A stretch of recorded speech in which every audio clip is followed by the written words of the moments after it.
नमस्कार प्रिय दर्शक, आज के आपनादेर देखाबो सम्पूर्ण जलेर भापे दारुण स्वादेर आटा दिए तैरी चिकेन बाओबान। এই রেসিপিটা একবার বানিয়ে দেখবেন, বিনা তেলে আটা দিয়ে এত সুন্দর চিকেন বাওবান আপনারা হয়তো আগে কখনো খাননি। রেসিপি ভালো লাগলে চ্যানেলটিকে সাবস্ক্রাইব করতে একদম ভুলবেন না। চলুন রেসিপি শুরু করা যাক। প্রথমে আমরা বানের ডোটা বানিয়ে নেব। তার জন্য নিয়ে নিয়েছি মেজারিং কাপের মাপে 2 কাপ আটা, এইভাবে চেলে নিচ্ছি। আপনারা চাইলে এটা আটার বদলে ময়দা দিয়েও করতে পারেন। আমি প্রথমে দিয়ে দিলাম 1 চামচ লবণ, 3 টেবিল চামচ চিনি, আর স্বাদ বৃদ্ধির জন্য দিচ্ছি 2 টেবিল চামচ উঁচু করে গুঁড়ো দুধ বা মিল্ক পাউডার। এবার দেব ইনস্ট্যান্ট ড্রাই ইস্ট, এটার মাপ রাখছি চা চামচের 1 চামচ, মানে বলতে পারেন প্রতি কাপ আটার জন্য হাফ চা চামচ ইস্ট। এর থেকে বেশি দেবেন না, তাহলে কিন্তু ইস্টের গন্ধ করবে, খেতে পারবেন না। আপনারা যারা ঘরে বান বানাতে গিয়ে ইস্টের গন্ধ পাচ্ছেন মনে হচ্ছে, তারা এই রেশিওটা ফলো করবেন, একেবারে কোনো রকম ইস্টের গন্ধ থাকবে না। এবার আমরা আটাটাকে মাখার জন্য এখানে আমি ব্যবহার করছি 1 কাপ ভর্তি করে হালকা গরম দুধ আর জলের মিক্সচার। আপনারা চাইলে এটা পুরোপুরি জল দিয়ে কিংবা পুরোপুরি দুধ দিয়েই মাখতে পারেন। ডোটা মাখার সময় একটু হাতের মধ্যে এটা লেগে যাবে, যেহেতু ইস্ট মিশিয়েছি দেখতেই পাচ্ছেন আমার হাতের মধ্যে লেগে যাচ্ছে, একটু চ্যাটচ্যাটে হচ্ছে। তো এখানে আপনারা এই স্টেজে একটু বাটার বা তেল যোগ করে আবারও মাখতে থাকবেন, তাহলে আস্তে আস্তে এটা হাত থেকে ছেড়ে যাবে। দেখুন একেবারে ছেড়ে গেছে, ডোটা খুব সুন্দরভাবে মাখা হয়ে গেছে। তো এই স্টেজটা খুবই ইম্পর্টেন্ট, একটু সময় নিয়ে ধরে ধরে ভালো করে নরম করে ডোটাকে তৈরি করে নিতে হবে। যত নরম করে ডোটা তৈরি করবেন আপনাদের বান ততটাই নরম হবে।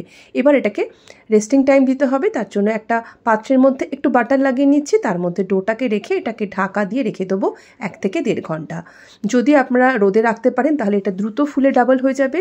যদি বাড়িতে রোদের সুবিধা না থাকে বা রাতের দিকে রেসিপিটা বানাচ্ছেন এরকম যদি হয়, তবে সেক্ষেত্রে আপনার একটা পাত্রের মধ্যে হালকা গরম জল নিয়ে তার উপরে এই বাটিটা বসিয়ে রেখে দেবেন। তবে খেয়াল রাখবেন জলটা যেন খুব বেশি গরম না হয়, তাহলে কিন্তু ডোটা আবার নিচ থেকে সিদ্ধ হয়ে যাবে। এবার আমরা চিকেন স্টাফিংটা বানিয়ে নেব। তার জন্য আমি এখানে নিয়েছি বোনলেস মুরগির যে বুকের অংশ সেটা নিয়েছি। তার মধ্যে প্রথমে দিয়ে দিলাম 1 চামচ আদা রসুন বাটা, 2 চামচ টক দই, আর তার সাথে অনেক রকমের গুঁড়ো মশলা মেশাবো। যেমন প্রথমে দিলাম ধনে গুঁড়ো 1 চামচ, 1 চামচ জিরে গুঁড়ো, 1 চামচ কাশ্মীরি লাল লঙ্কার গুঁড়ো, 1 চামচ ঝাল লাল লঙ্কার গুঁড়ো, 1 চামচ চিকেন মশলা, 1 চামচের থেকে একটু কম লবণ, 1 চামচ হলুদ, এই সব কিছু দিয়ে ভালো করে মিক্স করে নিচ্ছি। আপনারা চাইলে এই মশলাগুলো সবগুলো যেগুলো আমি দিলাম সেগুলো ইউজ করতে পারেন, বা আপনাদের মনের মতন আরও যদি কোনো মশলা অ্যাড করতে হয় সেটাও করতে পারেন। সামান্য একটু সর্ষের তেলও যোগ করলাম। সব কিছু মেশানোর পর চিকেনটাকে আমি এইভাবে আধ ঘন্টা ম্যারিনেট করে রেখেছিলাম। তারপর একটা ফ্রাইং প্যানে অল্প একটু সাদা তেল নিয়ে ম্যারিনেট করা চিকেনটাকে ভেজে নেব। যেহেতু চিকেনের পিসগুলো একদম ছোট ছোট করে কাটা আর বোনলেস, তাই এটা কিন্তু সিদ্ধ হতে একেবারেই সময় নেবে না। 8 থেকে 10 মিনিটের মধ্যে আমাদের চিকেন খুব ভালোভাবে ভাজা ভাজা হয়ে যাবে। প্রথম দিকে চিকেনে একটু জল রিলিজ করবে, তারপর দেখবেন একেবারেই শুকনো হয়ে গেছে। এবার এই স্টেজে আমরা গ্যাস অফ করে উপর থেকে মিশিয়ে দিচ্ছি টমেটো কেচাপ। টমেটো কেচাপ দিলে কিন্তু এই স্টাফিংটা খেতে ভীষণ সুন্দর হয়, এটা অবশ্যই দেওয়ার চেষ্টা করবেন, একেবারেই মিস করবেন না। আচ্ছা, এবার চিকেনের স্টাফিং হয়ে গেল। এবার আমরা ডোটা চেক করে নিই। দেখুন আমি প্রায় 1.5 ঘন্টার মতো ডোটাকে রোদের মধ্যে রেখেছিলাম, আর এটা কতটা ফুলে গেছে, একেবারে ডাবল হয়ে গেছে। এবার উপর থেকে হাওয়াটাকে একটু চাপ দিয়ে বার করে নিচ্ছি। এখন এই স্টেজে আমরা ডোটাকে আরও 1 থেকে 2 মিনিট একটু মেখে নেব।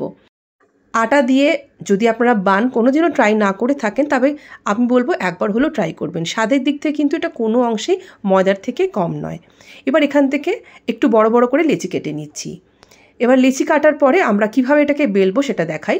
প্রথমে শুকনো আটা একটু উপর থেকে ছড়িয়ে দিচ্ছি, তাতে আপনার বেলতে সুবিধা হবে। এবার একটু লম্বা করে এটাকে বেলে নেব, খুব বেশি পাতলা করে বেলবো না, একটু মোটাই থাকবে।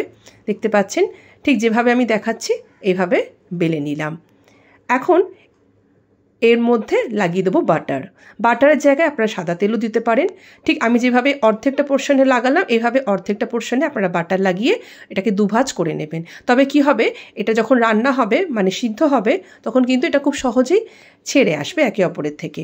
এবার একটা বড় ননস্টিক পাত্র নিয়েছি, তার মধ্যে দিয়ে দিলাম জল, আর জলের মধ্যে সামান্য একটু বাটার যোগ করছি, যাতে করে এটা যখন জলের মধ্যে সিদ্ধ হবে এটা খেতে খুবই ভালো লাগবে, এটা ভালো বাটারের ফ্লেভার পাবেন।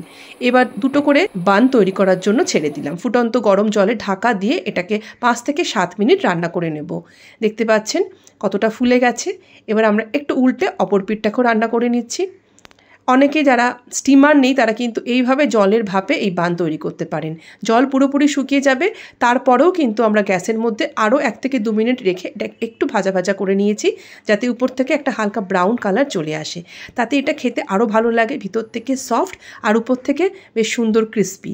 এবার আমি এর ভিতরে দিয়ে দিচ্ছি চিকেনের স্টাফিং। আপনারা চাইলে এভাবেও এটা পরিবেশন করতে পারেন, বা এর মধ্যে একটু শসা কুচি, টমেটো কুচি, পেঁয়াজ কুচি দিয়েও দিতে পারেন, বা আরও একটা জিনিস করতে পারেন, আপনারা ভিতরে এইভাবে চিকেনের স্প্রেড বা মেয়োনিজ দিয়ে দিতে পারেন, তারপর চিকেনের স্টাফিং দিতে পারেন। তো বিভিন্নভাবেই আপনারা এটাকে পরিবেশন করতে পারেন। আমি দুভাবে আপনাদের দেখালাম। এটা খেতে ভীষণ সফট আর বাটারের গন্ধটা অসাধারণ লাগে। আজকের এই রেসিপি যদি আপনাদের ভালো লাগে তাহলে অবশ্যই ভিডিওটিকে লাইক, কমেন্ট, শেয়ার করতে একদম ভুলবেন না। আর চ্যানেলে প্রথম ভিজিট করলে যাওয়ার আগে অবশ্যই চ্যানেলটিকে সাবস্ক্রাইব করবেন। সবাই ভালো থাকবেন, সুস্থ থাকবেন। নমস্কার।